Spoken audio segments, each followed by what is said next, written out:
Have a good day, class 9 student. Today your social science history chapter number first, French Revolution, and also page number 17. I am explaining you. Now the directory rule in France. The fall of Jacobin government allowed the withered middle class to seize power. तो Jacobian government का fall होने के बाद, पतन होने के बाद, विल्डर middle class मतलब जो लोग मिडिल क्लास में भी थोड़ा बहुत अमीर थे, उन लोगों का जो पावर था उसको सीज कर दिया गया, उसको कंट्रोल कर लिया गया. A new constitution was introduce which deny the vote to non property section of society. दोबारा एक नया कॉन्स्टिट्यूशन बिल्डअप किया गया और जिसके चलते नॉन प्रॉपर्टी सिटीजन को वोट देने का अधिकार फिर से छीन लिया गया. It provide of 2 elected legislative council. इसके चलते 2 तरीके का इलेक्टेड लेजिस्लेटिव काउंसिल बिल्डअप हुआ. These then appointed a directory and executive made up of 5 members, जिसमें एक डायरेक्टरी अपॉइंट किया गया जो 5 मेंबर के द्वारा बिल्डअप होगा, मतलब जिसमें 5 मेंबर रहेगा. This was meant as a safeguard against the concentration of power in a one man executive as under the Jacobins. ये किस लिए बनाया गया ना, जो one man government means like that कि वन मैन गवर्नमेंट मीन्स प्रधानमंत्री या राष्ट्रपति द्वारा पूरा देश चल रहा है, ऐसे गवर्नमेंट को सेफगार्ड करने के लिए 5 लोगों का एक मेंबर या पॉलिटिकल बॉडी बिल्डअप किया गया था. However the directory often clashed with the legislative council who then fought to dismiss them. अगर डायरेक्टरी क्लैश कर जाएगा या ये 5 लोगों के जो मेंबरशिप जब क्लास टूट जाएगा, तब लेजिस्लेटिव काउंसिल क्या करेंगे, उसको डिसमिस कर देंगे. The political instability of the directory paved the way for the rise of military dictator Napoleon Bonaparte. और इस डायरेक्टरी सिस्टम से के वजह से ही मिलिट्री डिक्टेटर, मिलिट्री शासक नेपोलियन बोनापार्ट का नाम या नेपोलियन बोनापार्ट का वर्ड सामने आया. Though all these changes in the form of government, the ideals of freedom of equality before the law and fraternity remaining inspiring ideals that motivated political movement in France and the rest of Europe during the following century.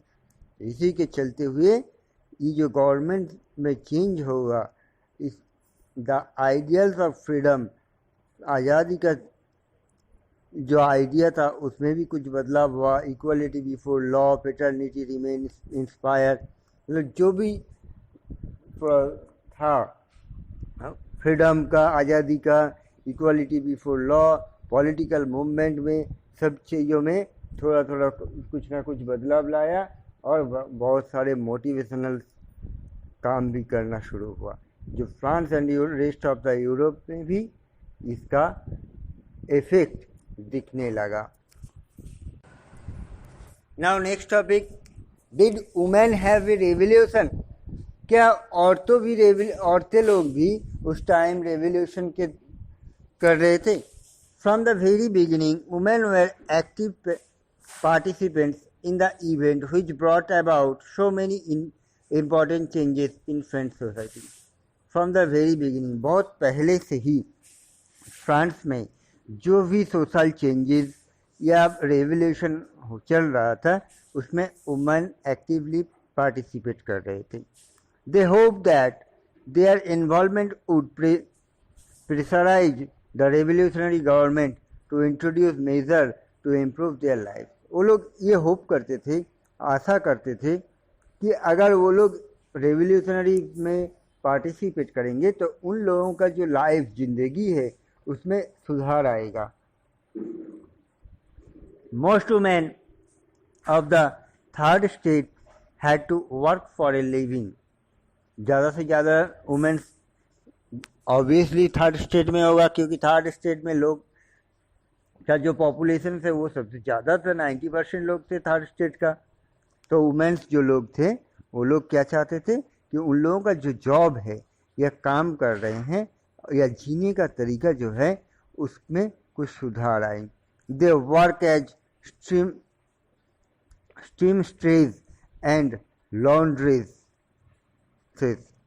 वो लोग काम करते थे कैसे न सीमस्ट्रेज और लॉन्ड्रेसेस, sold flower, कपड़ा सिलना, फूल बेचना, and fruits and vegetable at the market, उसके साथ साथ मार्केट में फ्रूट्स वेजिटेबल्स ये सब सेल करना, और were employed as domestic servant in the house of the prosperous people, या तो फिर लोगों के घर पे डोमेस्टिक सर्वेंट के तौर पे, मतलब नौकर के तौर पे काम करता था। Most women did not have access to education और जॉब ट्रेनिंग, ज़्यादा से ज़्यादा वुमेन को एजुकेशन शिक्षा भी नहीं था और कोई भी जॉब का ट्रेनिंग या अभिज्ञता नहीं था। ओनली डॉटर ऑफ नोबल्स और well earning members of the third state could study at a convent, after which their families arrange a marriage for them. Only daughter of noble, सिर्फ Nobel लोगों का daughter कन्या और welder member लोगों का, मतलब जिन अमीर लोगों की ही जो डॉटर होंगे या गर्ल्स होंगे तो वही लोग पढ़ाई करेंगे कॉन्वेंट स्कूलों में, और उसके बाद उन लोगों का शादी भी रचाया जाएगा। Working women had also to care for their family, working women जो काम कर रहे हैं बाजार में, ये सारे लोगों के घर पे सब्जी बेच रहे हैं, सिर्फ वो काम करके ही उन लोगों का काम ख़त्म नहीं होता है।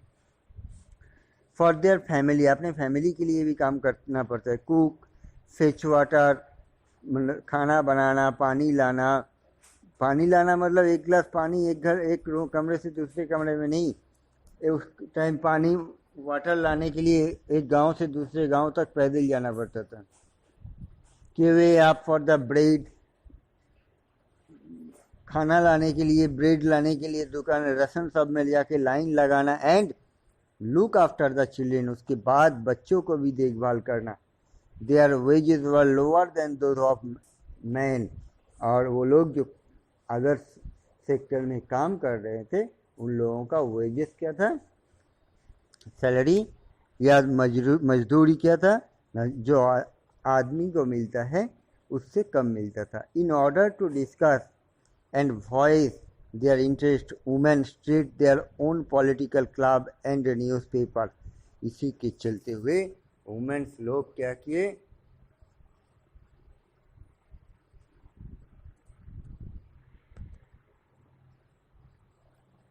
वुमेन्स लोग क्या किए ना, वुमेन्स लोग अपना भी एक क्लब बिल्डअप किया। वुमेन्स लोग भी अपना क्लब बिल्डअप किया, वो लोग पॉलिटिकल क्लब बिल्डअप किया, न्यूज़पेपर, अपना वॉइस, अपना बात बोलने के लिए एक न्यूज़पेपर बिल्डअप किया।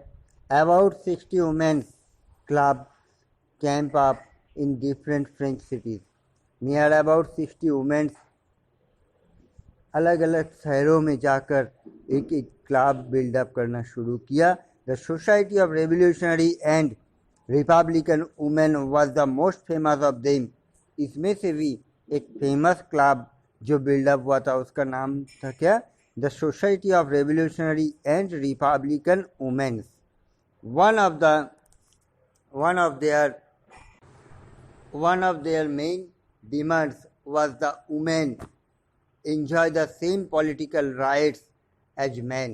इन लोगों का मेन डिमांड क्या था ना, मेंस जैसा वुमेन भी सेम पॉलिटिकल राइट्स या सेम राजनीतिक अधिकार वुमेन्स को भी, औरतों को भी मिले।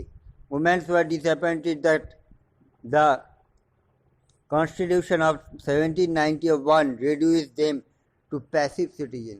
वुमेन्स औरतें लोग बहुत ज़्यादा डिसअपॉइंटेड हो गए थे जब 1791 में कॉन्स्टिट्यूशन जो बना था उसमें उन लोगों को पैसिव सिटीजन पे डाल दिया गया। They demand the right to vote, to be elected to the assembly and to hold political office.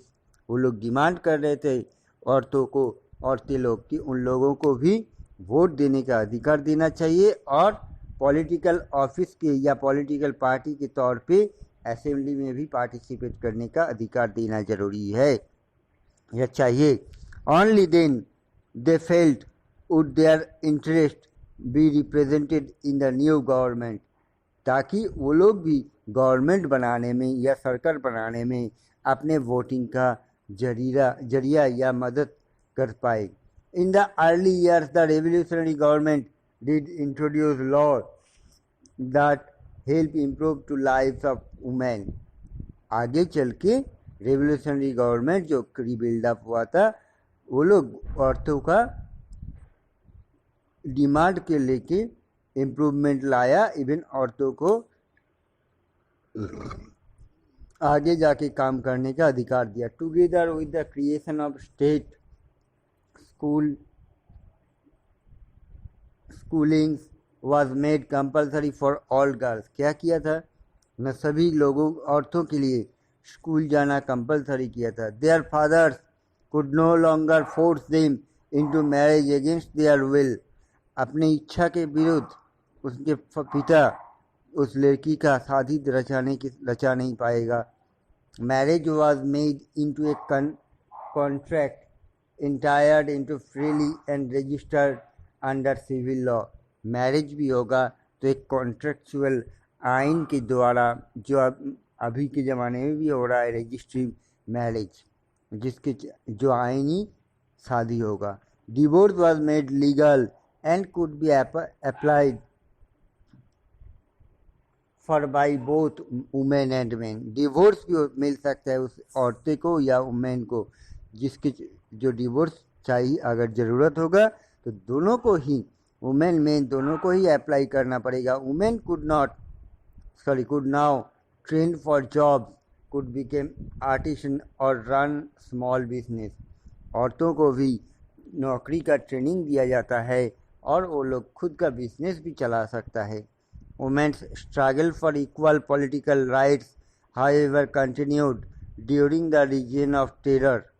Women's तो औरतों को इतना सारी जगह पे छूट दे दिया, लेकिन औरतों को पॉलिटिकल राइट्स, राजनीतिक क्षेत्र में जाने का अधिकार तभी भी नहीं मिल रहा था। उसके लिए वो लोग लड़ाई या संग्राम कर ही रहे थे। The new government issued laws ordering closure of women's club and banning their political activities। लेकिन गवर्नमेंट ने क्या किया ना, औरतों को सब प्रकार का फैसिलिटीज दिया, लेकिन उन लोगों का क्लब या जो पॉलिटिकल एक्टिविटीज़ कर रहे थे उसको बैन करने का घोषित कर दिया। Many prominent women were arrested and a number of them executed। बहुत सारे वुमेन्स को अरेस्ट कर लिया गया, कुछ लोगों को पनिशमेंट भी प्रोवाइड किया गया। Womens movements for voting right and equal wages continue through the next 200 years in many countries of the world. इसके बाद से औरतें लोग 200 साल तक, उसके बाद पूरे पृथ्वी में, पूरे वर्ल्ड के 200 वर्ल्ड के जितने भी कंट्री है चारों तरफ औरतें लोग अपने अधिकार के लिए, अपने पॉलिटिकल राइट्स के लिए, अपने इक्वालिटी वेजेस के लिए, मतलब एक आदमी जो वेजेस मजदूरी मिलेगा एक औरत को भी वही मजदूरी मिलना चाहिए। इसके लिए लास्ट 200 years वुमेन्स लोग लड़ाई करते रहे पूरे पृथ्वी व्यापी। The fight for the vote was carried out through the international suffrage movement during the late 19th century and early 20th century। ये जो fight movement for the international suffrage, the fight for the vote, voting के लिए जो fight था internationally, मतलब पूरे विश्वव्यापी, इसका movement 19th century, not only 19th century, 20th century के पहले तक भी ये चला था. The example of the political activities of French women during the revolutionary year was kept alive as an inspiring memory. तो फ्रेंच में ये एक पॉलिटिकल, औरतों का जो पॉलिटिकल मूवमेंट था, ये बहुत बड़ा मेमोरी या हिस्टोरिकल स्टोरी के तौर पे या हिस्टोरिकल ऐतिहासिक एक अलाइवनेस या इंस्पिरेशन या मेमोरी के तौर पे जाना जाता है. It was finally in 1946 that women in France won the right to vote. देखो 1791 कॉन्स्टिट्यूशन में लिखा गया था कि वुमेन्स को, औरतों को वोट देने का अधिकार नहीं मिलेगा तभी भी, और उससे पहले भी नहीं मिलता था. उससे नियर अबाउट 200 ईयर्स लड़ाई करने के बाद 1946 में जाके फ्रेंच के औरतों को वोट देने का अधिकार मिला. So that